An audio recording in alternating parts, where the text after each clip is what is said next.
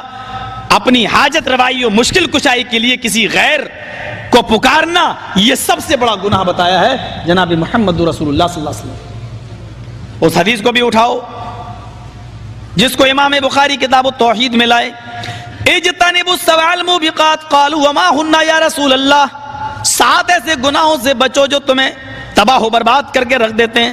پوچھا وہ کون سے گناہ ہیں؟ ان میں سب سے پہلا جو گناہ اللہ کے نبی بیان فرماتے ہیں وہ گناہ ہے الشرک باللہ، اللہ کے ساتھ دوسرے کو شریک کرنا، سب سے بڑا گناہ۔ یہ جو سلسلہ چلا ہے ذرا غور کرنا، منوسمرتی میں ایک بڑا دلچسپ واقعہ لکھا ہوا ہے، مجھے نہیں معلوم یہ ہندو بھائیوں میں یہ واقعہ کہاں سے آیا ہے ان کی کتابوں کے اندر۔ میں یہ نہیں کہتا ہوں آپ سے کہ وہ کتابوں پر ایمان لاؤ، میں یہ بتاتا ہوں کہ ان کتابوں کے اندر خرافاتیں بھی جو بہت سی ہیں ان میں ایک خرافات یہ بھی بھری ہوئی ہے، ذرا غور کیجئے۔ لکھا ہے کہ 3 لوگ ایک دریا کا سفر کر رہے تھے، ذرا غور کرنا ہے، الگ الگ رب کو یا الگ الگ معبود کو پکارنے کا نتیجہ کیا نکلتا ہے۔ ہندو دھرم بھی اس کی یہ عبارت بھی آج اس کا کھنڈن کر رہی ہے۔ ذرا غور کرنا، 3 لوگ دریا کا سفر کر رہے تھے، ایک ہندو تھا، ایک عیسائی تھا، ایک مسلمان تھا۔ اب یہ مسلمان کا لفظ منوسمرتی میں مسلینیو کر کے آیا، مسلینیو سنسکارا، مسلمان بھی تھا مسلمان۔ اب یہ مسلمان اس دور میں کہاں سے آیا اس کا جواب ہندو پنڈت دیں گے، ہم اس کے قائل نہیں، ہم تو یہ بتائیں گے تمہاری کتاب میں یہ لفظ آیا ہے۔ ناؤ ڈوبنے لگی، کشتی ڈوبنے لگی، اس میں جو مسلمان بیٹھا تھا اس نے کہا، یہ لفظ موجود ہے، اسم اللام سنکٹ موچن، اسم اللام اللہ سے بنا ہے، آئے اللہ تو اس مصیبت سے مجھے بچا لے۔ سنسکرت کے شبد کو دیکھو، منوسمرتی میں شبد موجود ہے، اسم اللام سنکٹ موچن، ہائے اللہ تو مجھے اس مصیبت سے بچا لے۔ منوسمرتی کا 18واں ادھیائے کہتا ہے اس کو اس مصیبت سے بچا لیا گیا، یعنی اس نے اپنے رب کو پکارا، اللہ نے اس کو بچا لیا۔ عیسائی نے کہا، اب یہ الفاظ منوسمرتی میں ہیں، او مائی گاڈ پلیز ہیلپ می۔ پتہ نہیں منوسمرتی کی عبارت یہ کہتی ہے کہ سب سے پرانا دھرم ہندو دھرم ہے، لیکن اس زمانے میں انگلش تھی نہیں، انگلش کا لفظ آیا کہاں سے یہ جواب بھی پنڈت دیں گے۔ او مائی گاڈ پلیز ہیلپ می، او میرے رب مجھے بچا لے۔ عیسائی کو بھی اس کے رب نے بچا لیا۔ اب رہ گیا ہندو۔ کل میں نے بتایا تھا ہندو کا معنی کیا ہے، وہ کیسٹ منگوا لیجئے گا۔ اب وہ کہنے لگا، ہائے برہما مجھے بچا لے۔ کشتی اور نیچے جانے لگی، فوراً بدل گیا، کہتا ہے وشنو مجھے بچا لے، اور نیچے جا رہا ہے، کہتا ہے شنکر مجھے بچا لے، اور نیچے ڈوبنے لگا، بالکل مرنے کے قریب ہوا، کہنے لگا ہائے رام مجھے بچا لے، اور نیچے جانے لگا، اور جب سانس آخری رہ گئی، دم گھٹنے لگی، تو لاسٹ میں کہنے لگا سیتا جی مجھے بچا لو، اور سیتا کہتے کہتے وہ مر گیا۔ اب ہندو دھرم کے اندر مرتیو لوک ہے، پنرجنم، دوسرا اچھے کام کیے تھے اس کو دوبارہ انسان کا جنم مل گیا۔ کہاں مل گیا؟ سمندر کے اندر۔